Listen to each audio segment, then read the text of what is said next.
This is a little song to say hello. Hi. Hi. Hi, hi, hi, hi, hi, hi, hi, hi. Hello. Welcome to Drinkin' Beer. I'm your host, John Plunkett. Today I'm going to be sampling for you Great River 483 Pale Ale. Do I have that right? There you go.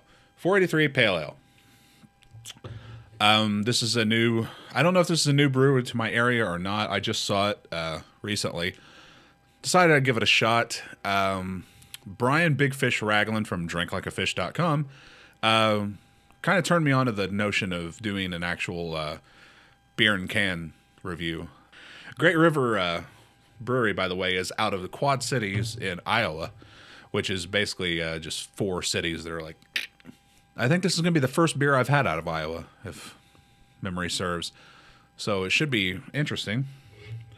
Let me pop the can. Woohoo! It's always a party when you pop a can. This is a 16 fluid ounce can, so it's a full traditional pint. Well, American pint.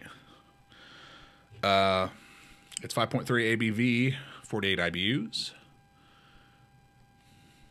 Not much else I can say about this because I'm not really sure too much about it. But here we go. I'm going to go for the pour.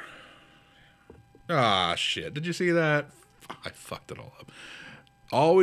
I don't take my own advice. I apologize. Here we go. Pouring out of cans a little different. You can't even see that shit. This may seem like the improper glass for this. I'm sorry. I'm trying to do 2 things at once. But it holds it perfectly. Not a lot of head, but I poured it that way to not get a lot of head. I guess I say this is the perfect glass for it if you don't want a lot of head, but I've got bigger glasses that can handle an American pint a lot better. I just went with this one because it's been a while since I drank out of my line of Kugel's glass, so let me smell it.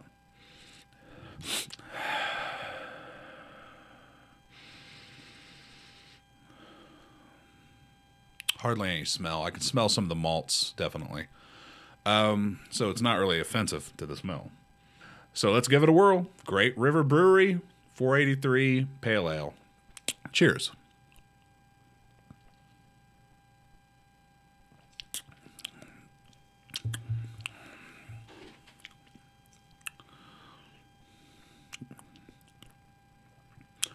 Good balance. Not a lot of bite. Good hop and malt balance, definitely.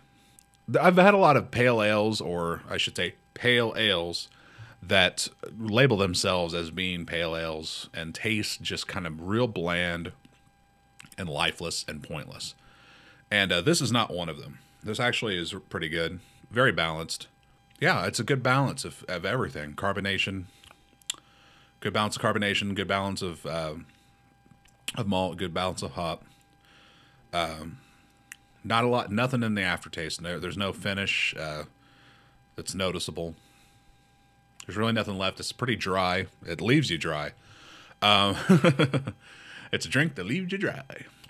My fear overall was that the beer in the can may be a little too hypersensitive to the perfection of everything coming together. That it might be a little too pure and just kind of go outside of what you'd expect from a beer because it's just too perfect.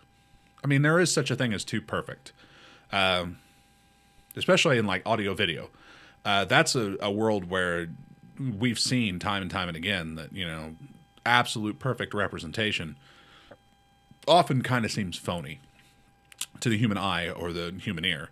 So it has to be muddied up and you know, infused with analog distortion, pretty much, or blurriness, distortion, just all these weird aspects that kind of are subtle little reminders to the human senses that it's real. But when you strip it all down to its bare bones, as perfect as it can get, to mankind, it just seems more phony. Even if it is just the purest of the natural product, we're used to it in a very fucked up way. I mean, that's the way to look at it. So that was my fear with the whole beer in a can thing. But, you know, after tasting it, you know, at least this version of it with Great River, it's very, very good. I have to side with Brian on this. I wish all breweries would put their beer in a can now.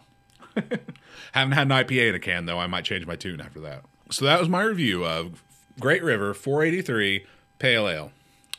I hope you enjoyed it. And if you can find some of this beer, definitely check it out. It's pretty reasonably priced in a 4-pack, especially since it's 16-ounce cans.